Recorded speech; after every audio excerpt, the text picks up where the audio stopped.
मैंने कितनी बार ये वाक्य सुना है, इसकी गिनती ही भूल गया हूं। सर, निर्माणाधीन मकान बेहतर है, कीमत कम है और जब तक ये बनकर तैयार होगा इसकी कीमत बढ़ जाएगी।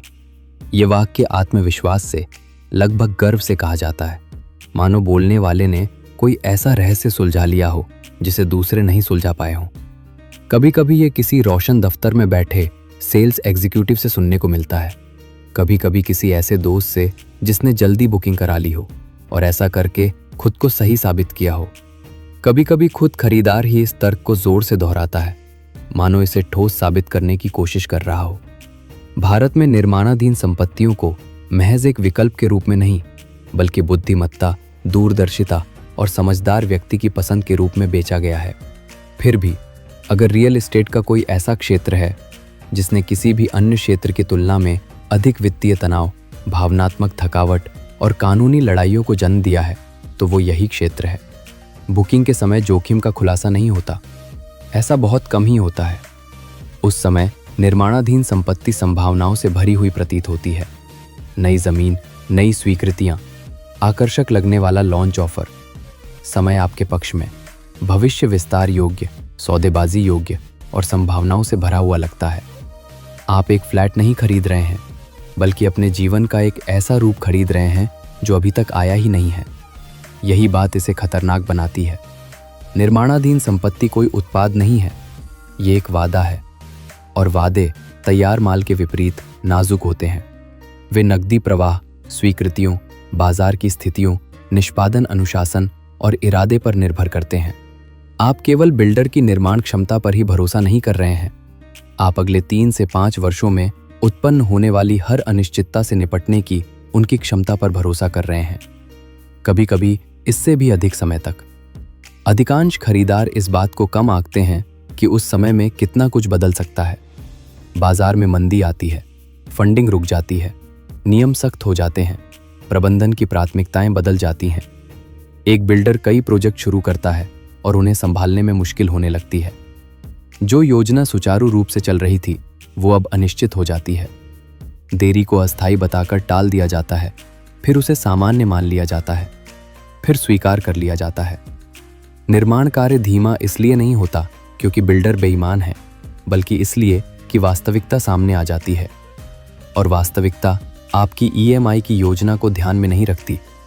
मैं दर्जनों ऐसी जगहों पर खड़ा रहा हूं जहां निर्माण कार्य बिना किसी पूर्व सूचना के रुक गया। कोई आधिकारिक घोषणा नहीं हुई, समय सीमा में कोई बदलाव नहीं हुआ, बस सन्नाटा पसरा रहा। खरीदार सप्ताहांत में आते, बैरिकेड्स के पीछे से झांकते, मंजिलों या कामगारों की गिनती करके प्रगति का अंदाजा लगाने की कोशिश करते। वे अफवाहों की तरह जानकारी साझा करते। मैंने सुना है कि फंडिंग आ रही है, किसी ने कहा कि मंजूरी अटकी हुई है, वे अगले महीने फिर से शुरू करेंगे। उम्मीद ही सब कुछ बन गई थी। निर्माणाधीन परियोजनाओं की वित्तीय संरचना में जोखिम लगभग पूरी तरह से खरीदार पर आ जाता है। आप किसी ऐसी चीज के लिए अग्रिम भुगतान करते हैं जो अभी अस्तित्व में नहीं है। आपका पैसा कार्यशील पूंजी बन जाता है। ये परियोजना को वित्त पोषित करता है, ठेकेदारों को भुगतान करता है और ऋण चुकाता है। वास्तव में खरीदार असुरक्षित वित्त पोषक बन जाते हैं, जिन्हें वास्तविक ऋणदाताओं की तरह सुरक्षा या प्रतिफल नहीं मिलता। यदि सब कुछ ठीक चलता है तो निर्माता निर्माण कार्य पूरा करके आगे बढ़ जाता है। यदि कुछ गड़बड़ होती है तो खरीदार फंस जाता है और उसके पास बाहर निकलने के सीमित विकल्प होते हैं। इस असंतुलन को लॉन्च के समय शायद ही कभी स्पष्ट रूप से समझाया जाता है। इसके बजाय बातचीत मूल्य वृद्धि पर केंद्रित रहती है। जिस चीज पर चर्चा नहीं होती वो है अवसर लागत। वो समय जब आपका पैसा नकदी में नहीं रहता, उस घर के लिए लिए गए ऋण पर चुकाया जाने वाला ब्याज जिसमें आप रह नहीं सकते, वो किराया जो आप कहीं और देते रहते हैं। ये लागतें धीरे धीरे बढ़ती जाती हैं, जिससे जो सौदा रियायती लग रहा था वो एक महंगे इंतजार में बदल जाता है। इसका भावनात्मक नुकसान भी होता है। अनिश्चितता की स्थिति लोगों की जीवन योजना को बदल देती है। वे अपने फैसले टालते रहते हैं, स्कूल में दाखिले, नौकरी में बदलाव, स्थानांतरण, क्योंकि घर हमेशा लगभग तैयार ही रहता है। मैंने कई परिवारों को घर का कब्जा मिलने का इंतजार करते हुए कई बार घर बदलते देखा है। वे अस्थायी जगहों के हिसाब से फर्नीचर। निर्माणाधीन परियोजनाओं को जोखिम भरा बनाने वाली एकमात्र वजह देरी ही नहीं बल्कि निर्भरता भी है। आप निर्माण गुणवत्ता, स्वीकृतियां, सौंपने की समय सीमा, दस्तावेजीकरण, हर चीज़ के लिए बिल्डर पर निर्भर होते हैं। मानकों में गिरावट आने पर आप कोई ठोस हस्तक्षेप नहीं कर सकते। आप बीच में ही डेवलपर को बदल नहीं सकते। आप आसानी से संपत्ति का पुनर्विक्रय नहीं कर सकते। हर किस्त के भुगतान के साथ आपकी सौदेबाजी की शक्ति कम होती जाती है। कई खरीदारों का मानना है कि अनुबंध उनकी रक्षा करते हैं। कुछ हद तक ऐसा होता भी है, लेकिन अनुबंध तभी प्रभावी होते हैं जब आप उन्हें लागू करने के लिए तैयार और सक्षम हो। कानूनी उपाय मौजूद हैं, यह सच है, लेकिन इसके लिए समय, ऊर्जा और भावनात्मक दृढ़ता की आवश्यकता होती है। शिकायत दर्ज करना कोई मामूली बात नहीं है, ये एक प्रतिबद्धता है, और कई खरीदार तब तक हिचकिचाते रहते हैं जब तक कि वे बिल्कुल मजबूर ना हो जाएं। निर्माणाधीन परियोजनाओं में जोखिम का सबसे खतरनाक पहलू ये है कि ये आशावाद के पीछे छिपा रहता है। शुरुआत में सब कुछ संभव लगता है, समय सीमा उदार प्रतीत होती है, विवाद काल्पनिक लगते हैं। खरीदार सर्वोत्तम परिदृश्यों की कल्पना करते हैं, इसलिए नहीं कि वे मूर्ख हैं, बल्कि इसलिए कि व्यवस्था उन्हें ऐसा करने के लिए प्रोत्साहित करती है। विक्रय प्रस्ताव आशा पर आधारित होते हैं, आकस्मिकता पर शायद ही कभी। मैंने अक्सर उन खरीदारों से पूछा है जो कई सालों से प्रॉपर्टी खरीदने में देरी कर रहे थे कि उन्होंने निर्माणाधीन प्रॉपर्टी क्यों चुनी। जवाब आमतौर पर एक ही होता है, किफ़ायती होना। वे बाजार में प्रवेश करना चाहते थे। उनके पास उसी स्थान पर तैयार प्रॉपर्टी खरीदने के लिए पर्याप्त पैसे नहीं थे। निर्माणाधीन प्रॉपर्टी उन्हें एक पुल की तरह लगी, आज के संसाधनों से भविष्य को सुरक्षित करने का एक तरीका। उस इच्छा में कुछ भी गलत नहीं है, लेकिन पुल स्थिर होने चाहिए, और कई पुल स्थिर नहीं होते। तैयार संपत्तियां अपनी अधिक शुरुआती लागत के बावजूद वो सुविधा प्रदान करती हैं जो निर्माणाधीन संपत्तियां कभी नहीं दे सकती। निश्चितता। आप जो खरीद रहे हैं उसे आप देख सकते हैं। आपको पता होता है कि वहां क्या मौजूद है। आप गुणवत्ता, आस पड़ोस, पहुंच, शोर और रोशनी का आकलन कर सकते हैं। भुगतान करते ही आपको संपत्ति का कब्जा मिल जाता है। आपका पैसा तुरंत उपयोग में आ जाता है। इससे जोखिम काफी हद तक कम हो जाता है। निर्माणाधीन संपत्तियां आपसे अनिश्चितता को टालने के लिए कहती हैं। ये आपसे समय पर भरोसा करने के लिए कहती है, और रियल एस्टेट में समय शायद ही कभी तटस्थ होता है। ये समस्याओं को उतनी ही आसानी से बढ़ा देता है जितनी आसानी से मूल्य को बढ़ाता है।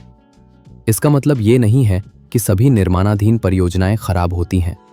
कुछ अच्छी तरह से पूरी की जाती हैं, कुछ बिल्डर लगातार अच्छा काम करते हैं, कुछ खरीदारों को फायदा भी होता है, लेकिन जोखिम का स्तर स्वाभाविक रूप से अधिक होता है, और इससे इनकार करना बेईमानी है। सवाल ये नहीं है कि निर्माणाधीन परियोजनाएं सफल हो सकती हैं या नहीं। सवाल ये है कि क्या आप इसके असफल होने के लिए तैयार हैं। तैयारी का मतलब सिर्फ आर्थिक तैयारी ही नहीं है, इसका मतलब है भावनात्मक, कानूनी और मनोवैज्ञानिक तैयारी। इसका मतलब है प्रवेश करने से पहले अपने निकलने के विकल्पों को जानना। इसका मतलब है ये समझना कि अगर समय सीमा 6 महीने, 1 साल या 2 साल आगे बढ़ जाती है तो क्या होगा। इसका मतलब है समझौतों को उनके वादों के आधार पर नहीं, बल्कि उन बातों के आधार पर पढ़ना जिनसे वे छूट देते हैं। अधिकांश खरीदार ऐसा नहीं करते क्योंकि उन्हें लगता है कि उन्हें इसकी आवश्यकता नहीं होगी। यही धारणा जोखिम का कारण है। एक बार मेरी मुलाकात एक ऐसी महिला से हुई जिसने गर्भवती होने के दौरान निर्माणाधीन फ्लैट बुक कराया था। उसने कल्पना की थी कि वो अपने बच्चे को नए फ्लैट में घर लाएगी। फ्लैट मिलने तक बच्चा स्कूल जाने लगा था। कहानी सुनाते समय वो हंस रही थी, लेकिन उसकी हंसी में एक झुंझलाहट छिपी थी।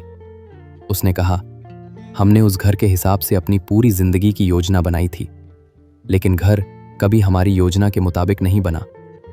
निर्माण कार्य के दौरान धैर्य की आवश्यकता होती है, लेकिन जब धैर्य को बलपूर्वक थोपा जाता है तो वो असंतोष में बदल जाता है। कड़वा सच ये है कि निर्माणाधीन संपत्तियों में निवेश करना उन्हीं लोगों के लिए सबसे अच्छा होता है जो देरी बर्दाश्त कर सकते हैं, नुकसान सहन कर सकते हैं और ज़रूरत पड़ने पर सौदा रद्द कर सकते हैं। लेकिन मध्यम वर्ग के अधिकांश खरीदारों के लिए ये बात लागू नहीं होती। उनके पास गलती की गुंजाइश बहुत कम होती है। उनके लिए समय सीमा बहुत मायने रखती है। उनकी मानसिक शांति सर्वोपरि है। इस अध्याय का उद्देश्य महत्वाकांक्षा को हतोत्साहित करना नहीं है। इसका उद्देश्य इसे पुनर्संतुलित। निर्माण कार्य जोखिम भरा इसलिए नहीं होता क्योंकि बिल्डर खराब होते हैं या कानून कमजोर होते हैं। जोखिम भरा इसलिए होता है क्योंकि इसमें आपको निश्चितता के बदले संभावना को चुनना पड़ता है, और संभावना चाहे कितनी भी आकर्षक क्यों ना हो, सुरक्षा का विकल्प नहीं है। घर खरीदना कोई जुआ नहीं है, ये वो नींव है जिस पर सब कुछ टिका होता है। उस नींव को मौजूदा चीजों पर बनाएं, न कि वादों पर, जब तक कि आप उस वादे का बोझ सालों तक उठाने के लिए तैयार न हो।